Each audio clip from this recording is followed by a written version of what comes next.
Hello दोस्तों, स्वागत है आपका एक बार फिर से मेरे YouTube चैनल पे। दोस्तों आज हम बात करेंगे यूपीआई के बारे में। जैसा कि आजकल हर आदमी की जरूरत यूपीआई है। यूपीआई ही आजकल आपके मोबाइल से डायरेक्ट आप पेमेंट किसी को भी कर सकते हैं, चाहे से आप एक छोटा सब्जी वाला हो या कोई कचौरी वाला हो या आपकी बड़ी शॉपिंग कर रहे हो। आजकल यूपीआई ही पूरे हिंदुस्तान में फैला हुआ है।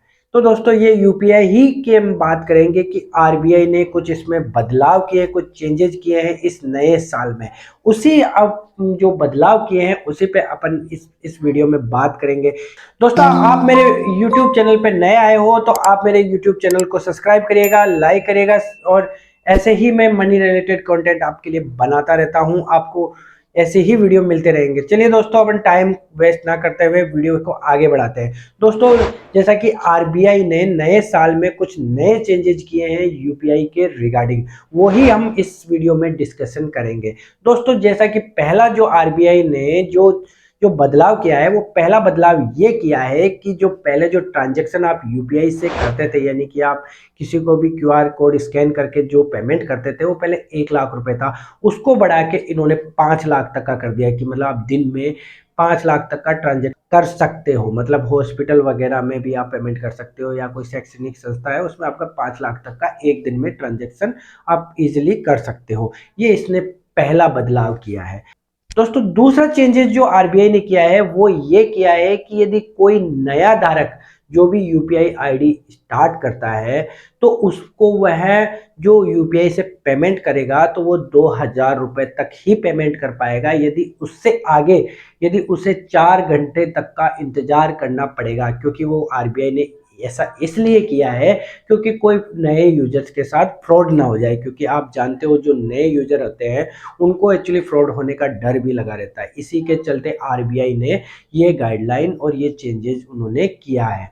दोस्तों ये हुआ दूसरा चेंजेस। दोस्तों तीसरा चेंजेस ये है कि आरबीआई ने ये बोला है जो भी आपके यूपीआई रिलेटेड जो ऐप है, जैसे गूगल पे, पेटीएम हुआ या जो मतलब आपका अमेजन हुआ, इनसे जो आप पेमेंट करते हो वह उसके रिगार्डिंग इन्होंने बोला है कि भैया जो आईडी जो यूपीआई आईडी 1 साल से बंद है उसको आप बंद कर दीजिए। मतलब कि जो 1 साल में किसी ने उस पर ट्रांजेक्शन नहीं किया है तो आरबीआई ने सख्त इनको इंस्ट्रक्शन दिए हैं कि भैया आप इनको बंद कर दीजिए, आप इनको बैन कर दीजिए। ये रहा तीसरा। अब हम बात करेंगे दोस्तों चौथे वाले बदलाव के बारे में। दोस्तों पहले क्या होता था कि यूपीआई लाइट करके ऑफलाइन जो आप पेमेंट करते थे वो पेमेंट पहले 200 रुपए का हुआ करता था, लेकिन अब आरबीआई की नई गाइडलाइन के अकॉर्डिंग आप 500 रुपए तक का पेमेंट कर सकते हैं ऑफलाइन। और आप इसमें यदि आप यूपीआई लाइट यूज करते हो तो आपको 2,000 रुपए तक का आप ऑनलाइन ट्रांजेक्शन भी अब कर सकते हो इसमें। ये और एक नया ऑनलाइन में आपको यूपीआई लाइट के थ्रू आप कर सकते हो।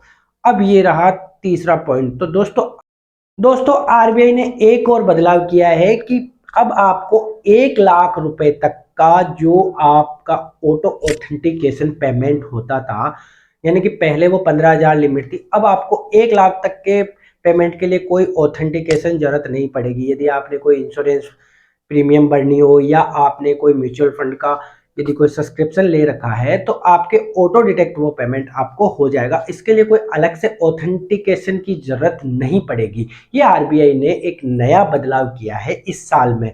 और दोस्तों अब आपको मैं नेक्स्ट जो आरबीआई ने जो बदलाव किया है उसके बारे में बताता हूं कि दोस्तों अब आने वाले टाइम में आपको एटीएम रखने की जरूरत नहीं है। दोस्तों आपको एटीएम की अब जो गवर्नमेंट है, जो इंडियन गवर्नमेंट है, वो अब धीरे धीरे एटीएम्स को हटा के उनको यूपीआई के साथ कनेक्ट कर रही है। आपको मैं बता दूं दोस्तों, इन्होंने जो जापान की कंपनी है हिटेची, उसके साथ इन्होंने कोलैबोरेट करके अब जल्द ही कुछ ऐसे एटीएम लॉन्च करने जा रहा है जिससे कि आपको अपना एक क्यूआर कोड उसमें वो आपको सामने दिखेगा। उससे आपका जो यूपीआई ऐप है उसके थ्रू आप उसको स्कैन करिए और उसमें जितना अमाउंट आपको चाहिए वो आप अमाउंट डालेंगे और यूपीआई आईडी आपकी जो है वो डालेंगे तो आपको एटीएम में से पैसे मिल जाएंगे। ये है इसका एक नया चेंजेस कर रहे हैं। ये अभी इसका ट्रायल हो चुका है, ये जल्द ही आपको देखने को मिलेगा। तो दोस्तों ये थी आरबीआई ने जो इस साल में ये जो बदलाव किए हैं इनके बारे में ये वीडियो। दोस्तों आपको वीडियो कैसा लगा आप हमें कमेंट बॉक्स में जरूर बताइएगा, और यदि आपको अच्छा लगा तो मेरे यूट्यूब चैनल को सब्सक्राइब करिएगा, लाइक करिएगा, और ऐसे ही मनी रिलेटेड कंटेंट में इसमें बनाता रहता हूं। दोस्तों अब आपको मैं मिलता हूं एक नए वीडियो में, जब तक के लिए जय हिंद दोस्तों।